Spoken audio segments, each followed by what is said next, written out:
A lot of talk about who is supported by the Export-Import Bank. And as you all know, under the terms of the congressional charter, Ex-Im Bank is supposed to focus on helping America's small businesses grow and export goods.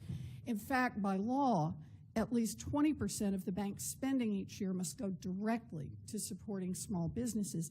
Now, in fiscal year 2014, the Ex-Im Bank met that target, but in the 3 previous fiscal years, it did not. That means that small businesses in Massachusetts and across the country were not receiving the level of support that Congress explicitly requires the bank to provide. I'm concerned about the bank's performance in this area. Mr. Murphy, I imagine that the Chamber of Commerce must be as well. After all, the Chamber often notes in its literature that it represents more than 3 million American businesses, of which more than 96% are small businesses with fewer than 100 employees. So I want to ask Mr. Murphy, I know the Chamber supports the reauthorization of Ex-Im Bank. You've made that clear today. But given the Chamber's overwhelming small business membership, does the Chamber also support substantially raising the bank's small business spending requirement from 20% to some higher number? Well, thank you for the question, Senator. Our small business members are very active in advocating for reauthorization of the bank, and we have worked closely with the bank to try and forge connections between its staff and the small business community so that companies that want to export can get their services.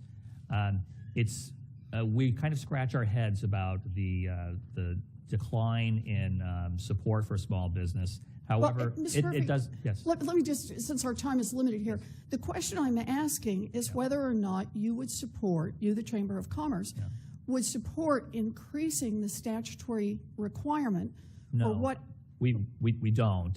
Percentage goes to small businesses. I'm a little surprised by your answer. I would think that the Chamber would strongly support a change that would help more than 95% of your membership. Our close interaction with the bank has left me with the conviction that the Ex-Im Bank is doing everything it can to track down and find and identify small businesses that need its services. So in many cases, they can find commercial banking services. Well, then let me ask the question a slightly different way, Mr. Murphy. Would the Chamber support including a stronger enforcement mechanism so that the bank would face some serious consequences if it didn't reach the 20% target for small businesses? I don't believe it's the sort of an objective that should have some sort of a punishment as a result for failing. Well, I'm talking about enforcement. You know, we ask them to do something. We direct them here in Congress to do something. And we've talked about the history from the past 4 years. In 3 out of 4 years, they have not met the objectives, and there evidently has been no consequence that comes from that. You're supposed to be here, I thought, you always say, representing small businesses, and I've just offered you 2 alternatives. Increase the percentage, add some enforcement to it, and you're telling me the Chamber's not interested in any of that? And if I had a folder of examples of companies that were seeking Ex-Im support so that they could grow their exports that was somehow unmet, so you're then I would express it. So you're telling me the Ex-Im Bank is not responsible for its inability to reach these small businesses? Let me just ask you, Ms. Dempsey, how about you? I have the same question. Given the overwhelming number of small businesses that NAM claims to represent, would you support increasing their percentage, the percentage that Ex-Im is required to do for small businesses above 20%? Senator, we don't support increasing a mandate. What we support is the types of tools and getting out the information. And like the Chamber, we work to connect Ex-Im with small businesses. But what we... So I'm sorry, let me just make sure I'm understanding. Are you supporting any change then in the authorization?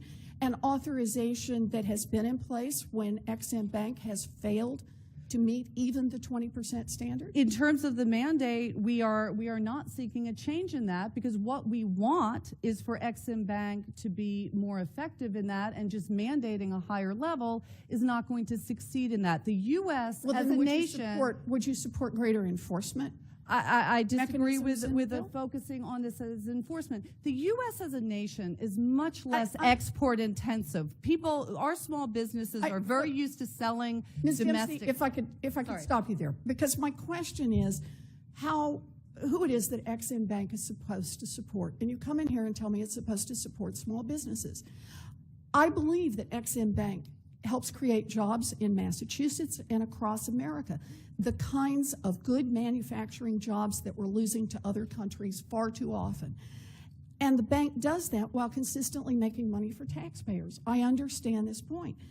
But I also believe there is significant room for improvement in the bank's operations, including a commitment to make these loans more easily available for small businesses.